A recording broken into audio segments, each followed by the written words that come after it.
a primeira ideia que surgiu lá no início dos anos 80, eu escrevi o romance, quer dizer, escrever mesmo o romance foi a partir de 98.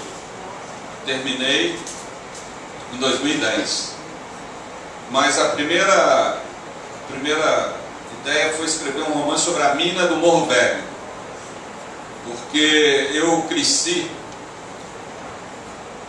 no pé da Serra do Curral.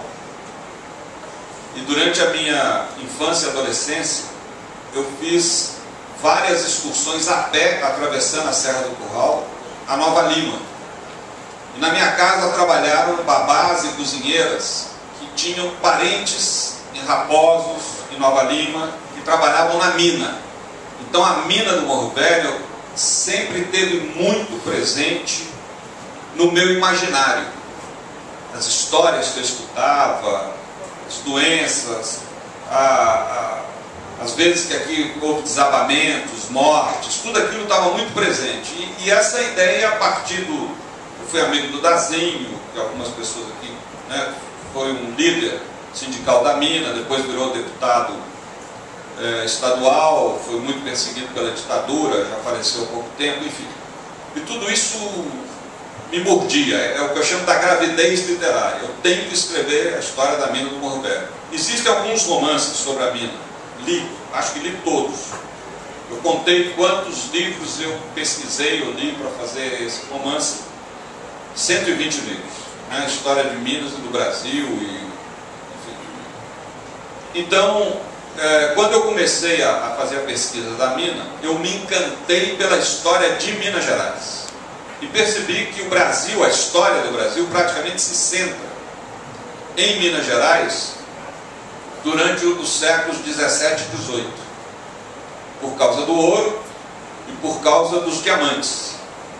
Aí fiquei muito encantado e fui descobrindo pesquisas recentes, principalmente sobre a conjuração mineira e Aleijadinho.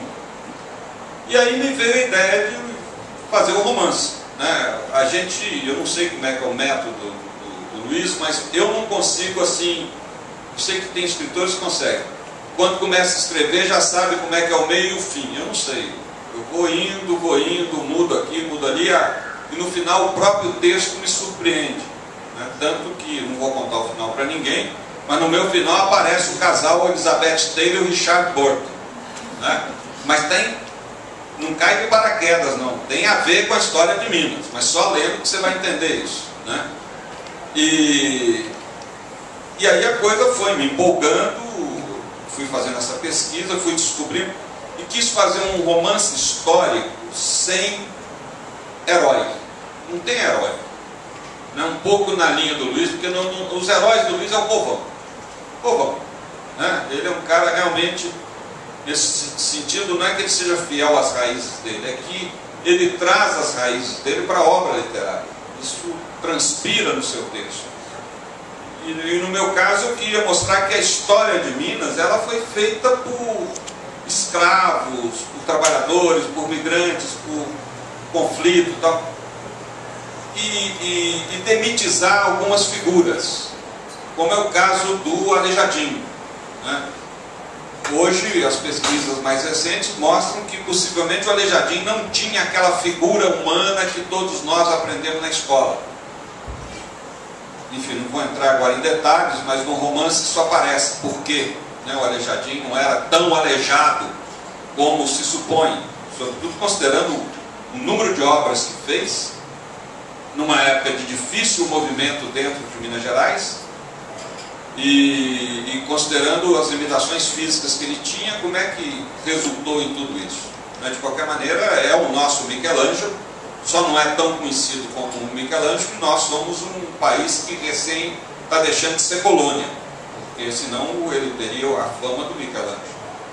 Então, um pouco isso, mas foi muito, vamos dizer assim, muito suado esse trabalho, mas fiquei empolgado de fazer isso e gostei muito. Me senti muito aliviado quando a gente não termina um romance. O Paul Valéry dizia o seguinte: o romance você jamais termina, você abandona, literalmente, né? Tem uma hora que você fala, olha, não dá mais. Não dá, eu já estou pensando em outra ideia.